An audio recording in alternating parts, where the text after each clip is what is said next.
ഈ ഒരു കലോത്സവ വേദിയിലെത്തുമ്പോൾ ചേട്ടൻ്റെ മനസ്സിലുള്ള എന്തൊക്കെയാണ് ഓർമ്മകൾ വരുന്നത്? അല്ല, ഞാനൊക്കെ സ്കൂളിൽ പഠിക്കുന്ന കാലത്ത് ICSE സ്കൂളായതുകൊണ്ട് ഞങ്ങളിതൊന്നും അറിഞ്ഞിട്ട് പോലുമില്ല ആ കാലത്തൊക്കെ. എനിക്ക് തോന്നുന്നില്ല ഇപ്പോഴും അത് പങ്കെടുക്കാൻ പറ്റുമെന്ന് തോന്നുന്നില്ല. CBSEക്ക് വേറെ കലോത്സവം അല്ലേ? എന്നിട്ടും ഏഷ്യയിലെ ഏറ്റവും വലിയ കലാമാമാങ്കം എന്ന് പറയുന്ന പട്ടം ലഭിക്കുക എന്ന് പറഞ്ഞാൽ അത് തൃശ്ശൂരിന് കഴിഞ്ഞ വർഷം ഒരു നെറ്റിപ്പട്ടം കിട്ടി, അത് ചാർത്തി അല്ലേ.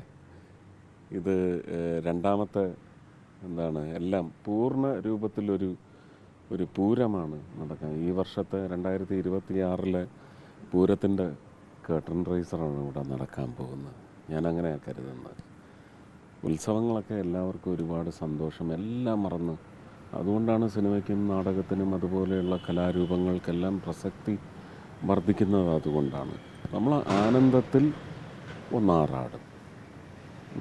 എല്ലാവർക്കും അവരവരുടേതായ വിഷമങ്ങളും വ്യഥകളും ഒക്കെ ഉണ്ടാവും. പക്ഷേ ഒരു കലാരൂപം കണ്ടു കഴിഞ്ഞാൽ, അല്ലെങ്കിൽ അങ്ങനെ ഒരു വലിയൊരു ഒരു ആർട്ടിസ്റ്റിക് ബൊനാൻസ മുമ്പിലിരിക്കുമ്പോഴത്തേക്ക് എല്ലാം മറന്നു പോകും അല്ലേ. കൂടെയുള്ളവരുടെ അത് സുഹൃത്തുക്കളായാലും ബന്ധുക്കളായാലും മാതാപിതാക്കളായാലും അതിന് തത്തുല്യരായ ഗുരുനാഥന്മാരായാലും എല്ലാവരും ഒന്ന് ചിലപ്പം തോളിലൊക്കെ കൈകുത്തി ചാടി ആർത്തുല്ലസിക്കുന്ന മുഹൂർത്തങ്ങൾക്ക് എപ്പോഴും ആഘോഷങ്ങളെന്ന് പറയുന്നത് വലിയ പ്ലാറ്റ്ഫോമായി മാറും. ഇത് ലോകം മുഴുവൻ ഇത് പൂരം കാണുന്നത് പോലെ തന്നെ കാണും അല്ലേ. നമ്മുടെ നാട്ടിലുള്ള മലയാളികളൊക്കെ ഇതിരുന്ന് കാണും. എന്നതിൻ്റെ വ്യാപ്തി ദൃശ്യ മാധ്യമങ്ങളിലൂടെ മറ്റ് സോഷ്യൽ മീഡിയ ഗാഡ്ജറ്റ്സിലൂടെ ഒക്കെ ഇതിൻ്റെ വ്യാപ്തി എന്ന് പറയുന്നത് അളക്കാൻ പറ്റാത്ത തരത്തിൽ അത്രയും തന്നെ വിപുലമായിട്ട് ഇതിന് സഞ്ചാരമുണ്ട്.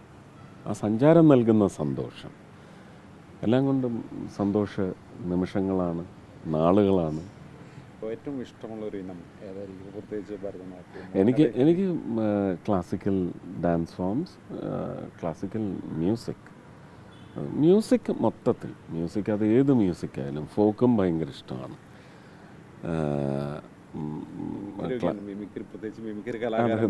അതെ. മിമിക്രിയുടെ ഒരു ഗുണമാണോ ദോഷമാണോ എന്ന് മറ്റുള്ളവർ അപഗ്രഥിക്കും. എൻ്റെ ഒരു കാഴ്ചപ്പാടിൽ മിമിക്രി എന്ന് പറയുന്നത് ഒരു അനായാസേന ചെയ്യാവുന്ന കലാരൂപമല്ല. പഠിപ്പിക്കാനൊക്കത്തില്ല മിമിക്രി നമുക്ക്. ബാക്കി എല്ലാം നമ്മൾ ഇപ്പം ഭരതനാട്യമായാലും സംഗീതമായാലും എല്ലാറ്റിനും ഗുരുനാഥന്മാരുണ്ടാകും. ഇത് ഗുരു ആരാണ്? സ്വയം ഗുരു. അതുപോലെ തന്നെ എന്താണോ മനസ്സിൽ പതിഞ്ഞത്, ആ പതിഞ്ഞ രൂപം. ഇപ്പം ജയൻ ചേട്ടൻ ഗുരുവാണ്. അതുപോലെ ആരെയാണോ മനസ്സിൽ കയറ്റിയാലല്ലേ ഒരു പെയിൻറ്റർ, ഒരു ആർട്ടിസ്റ്റ് എന്ന് പറയുന്നതിനും മനസ്സിൽ കയറിയാലേ. MT വാസുദേവൻ നായരുടെ ഒരു ശിലാരൂപം ഉണ്ടാക്കണമെങ്കിലും ഒരു വര വരയ്ക്കണമെങ്കിലും ഹൃദയത്തിലുണ്ടാവണം അല്ലേ. മറ്റുള്ള കലകളുടെ എല്ലാം നോക്കിക്കഴിഞ്ഞാൽ ട്രെയിൻ ചെയ്ത്, പക്ഷേ ബേസിക്കായിട്ട് ആ ക്വാളിറ്റി ഉണ്ടാവണം. ഇതെല്ലാം മനസ്സിലാക്കി നമ്മുടെ ഒരു മനോധർമ്മം എന്ന് പറയുന്നത് സംഗീതത്തിൻ്റെ നിഷ്കർഷതകളിലൂടെ സഞ്ചരിക്കുന്നതിനും, എന്നാൽ അതിൽ തന്നെ പുതുമയാർന്നത് എന്ത് നൽകാൻ പറ്റും. ക്ലാസിക്കൽ മ്യൂസിക്കിലും ഒക്കെ ഇന്നോവേറ്റീവ് മ്യൂസിക്കുണ്ട്. കോണ്ടംപററി ആവരുത്, പക്ഷേ ഇന്നോവേറ്റീവായിട്ടുള്ളത്. അപ്പം മ്യൂസിക്, ഡാൻസ്, ആക്ടിങ് പോലും നമുക്ക് പഠിപ്പിക്കാം. മിമിക്രി അങ്ങനെ പഠിപ്പിച്ചെടുക്കാൻ പറ്റുന്നതല്ല. അതൊരു പ്രത്യേകതരം ടിമ്പറാണ് മിമിക്രി ചെയ്യുന്ന ആർട്ടിസ്റ്റിന്. 64ാമത്തെ സ്കൂൾ കലോത്സവമാണ്. 24 വേദികളുണ്ട്. ഈ 24 വേദികൾക്ക് ഓരോ പുഷ്പങ്ങളുടെ പേരായിരുന്നു.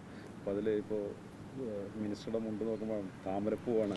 അയ്യോ, ഇത് നിങ്ങൾ ഇനി പുറകോട്ട് പോയി ഒന്ന് പഴയ വീഡിയോസൊക്കെ എടുത്ത് നോക്കിയാൽ കാണാം. ഇത് ഞാനൊരു 5 വർഷമായിട്ട് ഉപയോഗിക്കുന്ന മുണ്ട്. 3 വർഷമായിട്ട് എന്തായാലും, 3 അല്ല 4-5 വർഷമായിട്ട് ഉപയോഗിക്കുന്ന മുണ്ടാണ്. ഇതൊന്നും എനിക്ക് താമരക്കണ്ണൻ്റെ മുമ്പിലേക്കാണ് ഞാൻ ഇവിടുന്ന് പോകുന്നത്.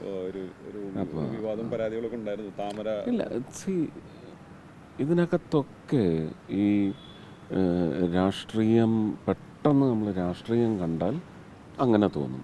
രാഷ്ട്രം എന്ന് വിചാരിച്ചാൽ തോന്നില്ല. താമര എന്ന് പറയുന്നത് ദേശീയ പുഷ്പമാണ്, റോസ പുഷ്പം പോലെ തന്നെ ഉള്ളതാണ്. പിന്നെ താമരയോട് എങ്ങനെയാണ് നമുക്ക് രാഷ്ട്രീയം കാണാൻ പറ്റുന്നത്? അത് പൂജാപുഷ്പമാണ് അല്ലേ? താമര ഇങ്ങനെ കുളത്തിൽ വിരിഞ്ഞ് നിൽക്കുന്നത് കാണുമ്പോൾ ആർക്കെങ്കിലും അത് പെട്രോൾ ഒഴിച്ച് കത്തിച്ച് കളയാൻ തോന്നുന്നു? ഇല്ല, അതിനോടൊരു പ്രണയം വരും. അപ്പം പ്രകൃതിയുടെ എല്ലാ വിഭവങ്ങളോടും നമുക്ക് പ്രണയമുണ്ടാകും. ആ പ്രണയ കണ്ണുകൊണ്ട് കണ്ടാൽ അതിന് ഭംഗിയായി തോന്നും. രാഷ്ട്രീയ കണ്ണുകൊണ്ട് കാണുന്നത് അത് കാണുന്നവരുടെ കുഴപ്പം മാത്രമാണ്. എനിക്ക് തോന്നുന്നില്ല അങ്ങനെ.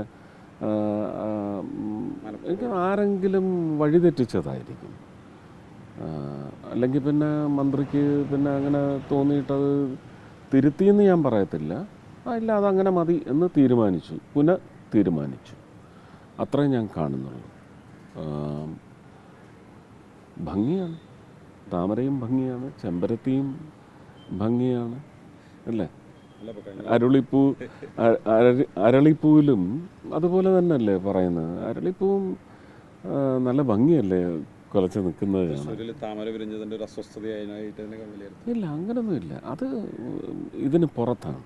ഇത് കലാലോകമാണ്, ഇത് ദിവ്യലോകമാണ്. അവിടെ അതൊന്നും കാണേണ്ട കാര്യമില്ല. കണ്ടിട്ടുണ്ടെങ്കിൽ അവരത് കഴുകിക്കളഞ്ഞിട്ടുണ്ട്. സുഷേട്ടത്തിൽ ഒരു ചോദ്യം കൂടി ഇപ്പോഴത്തെ ഇവിടെ ചോദിക്കുന്നു എന്നുള്ളത്, ശബരിമലയിൽ ഇപ്പോൾ തന്ത്രിയെ അറസ്റ്റ് ചെയ്തു, ശബരിമല കേസ്. സ്വാമി ശരണമയ്യപ്പ.